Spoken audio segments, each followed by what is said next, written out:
Assalamualaikum warahmatullahi wabarakatuh. Salam sejahtera untuk kita semua. Semoga kita selalu dirahmati oleh Tuhan Yang Maha Esa. Perkenalkan, nama saya Habib Muhammad Zain dengan NPM 253020160 dari jurusan Teknologi Pangan. Pada kesempatan kali ini saya akan menjelaskan makna dari Pancasila, yaitu sila pertama sampai sila kelima. Pancasila itu adalah dasar negara Indonesia sekaligus panduan moral, etika, dan kehidupan bermasyarakat.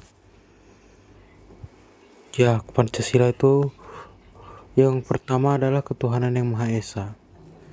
Sila pertama menegaskan bahwa bangsa Indonesia mengaku keberadaan Tuhan yang Maha Esa. Itu makna utamanya. Indonesia menjamin kebebasan setiap warga negara. Warga negara itu bebas untuk memeluk agama dan beribadah sesuai keyakinannya. Tidak boleh ada pemaksaan agama kepada siapapun. Tidak boleh dipaksa Kristen, tidak boleh dipaksa Islam.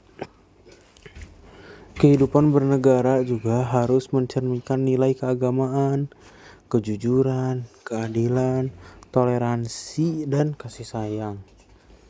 Sila ini menjadi dasar bahwa Indonesia itu bukan negara sekuler, tetapi juga bukan negara agama, bukan negara agamis. Negara menghormati semua agama secara setara. Yang kedua adalah kemanusiaan yang adil dan beradab. Sila kedua ini menekankan bahwa setiap manusia memiliki martabat yang harus dihormati. Ya, untuk maknanya itu seperti semua orang itu memiliki hak yang sama tanpa memandang suku, tanpa memandang agama, tanpa memandang ras, maupun memandang status sosial. Gak enak lah kalau misalkan sambil memandang ras, sambil memandang agama. Kita gak main sama itu aja, bisnis sama itu aja. Kurang lah dalam bersosialisasinya, menolong sama orang-orang itu aja. Jadi kita itu harus memperlakukan orang lain secara sopan, manusiawi, dan menghargai perbedaan. Keadilan harus ditegakkan dan kekerasan harus dihindari. Sila ini mengajak kita menjadi pribadi yang empati, menghormati hak asasi manusia, dan menjunjung nilai kemanusiaan.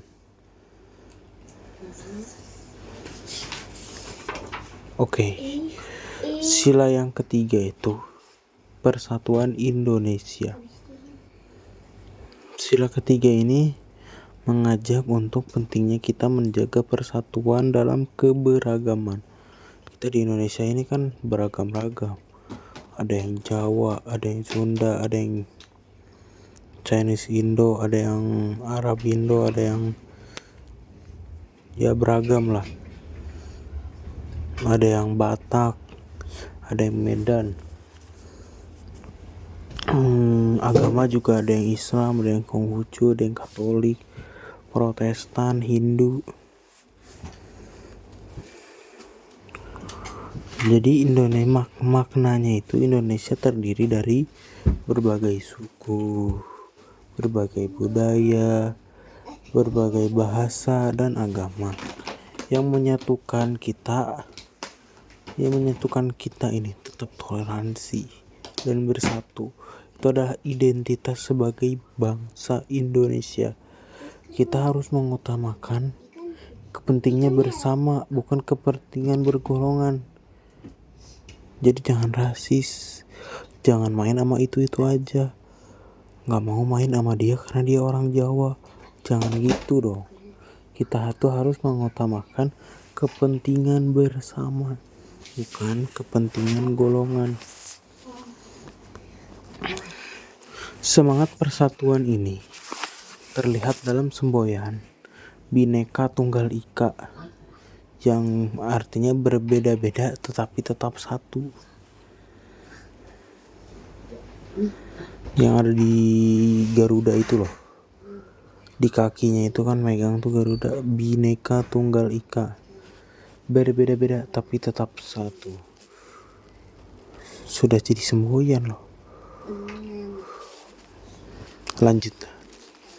Lanjut ke yang keempat, kerakyatan yang dipimpin oleh hikmat kebijaksanaan dalam permusyawaratan perwakilan. Sila keempat ini menjelaskan prinsip demokrasi.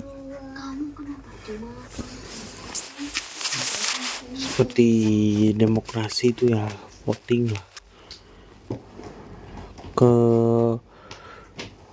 mayoritas pendukung gitu, setujunya sama yang mana. Kayak kemarin presiden yang jadi ini kan Prabowo, DPR juga sama, terus gubernur kan yang jadi gubernur Pak Dedi. Itu kan hasil demokrasi. Nggak bisa kalau misalkan kita saya milihnya kan Jokowi, saya kan milihnya Anies, kok yang jadi presiden sih Prabowo? Karena itu kan hasil dari banyak orang yang vote ke mayoritas. Saya juga kemarin milih Anies kok, tapi saya agak kecewa gitu. Ya cuman demokrasi bareng-bareng, jadi terima aja.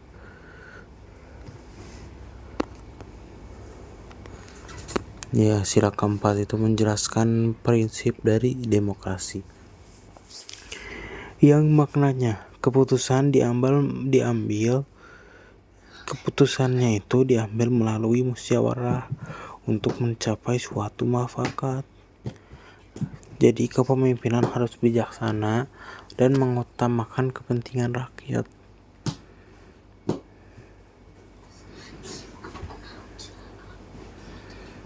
Gitulah.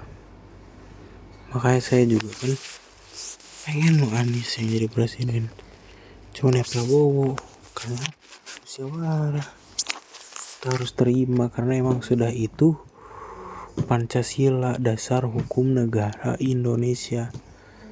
Nah, jadi kepemimpinan itu harus bijaksana dan mengutamakan kepentingan rakyat.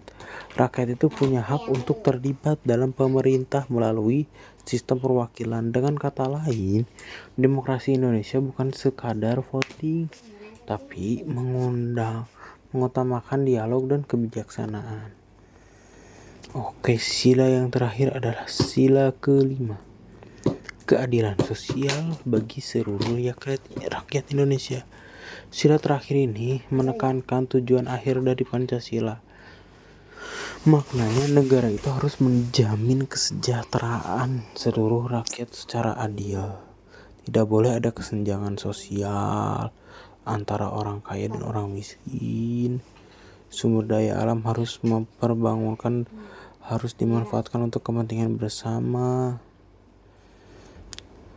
Terus sila ini menegaskan juga bahwa Indonesia harus menjadi negara yang makmur, adil, dan tidak meninggalkan kelompok manapun.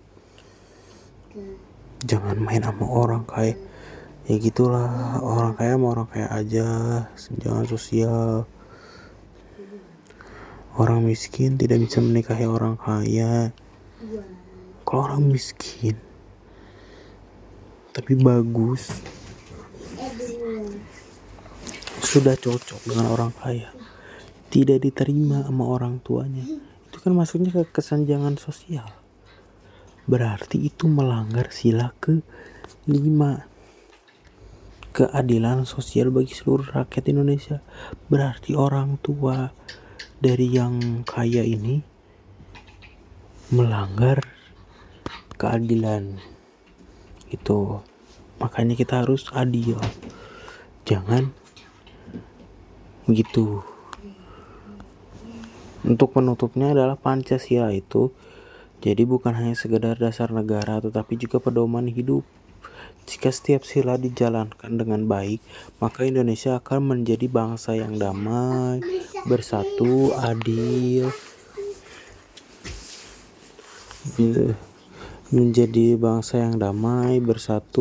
dan sejahtera. Tapi ya sayangnya nggak dijalanin sih. Ada lah yang ngejalanin.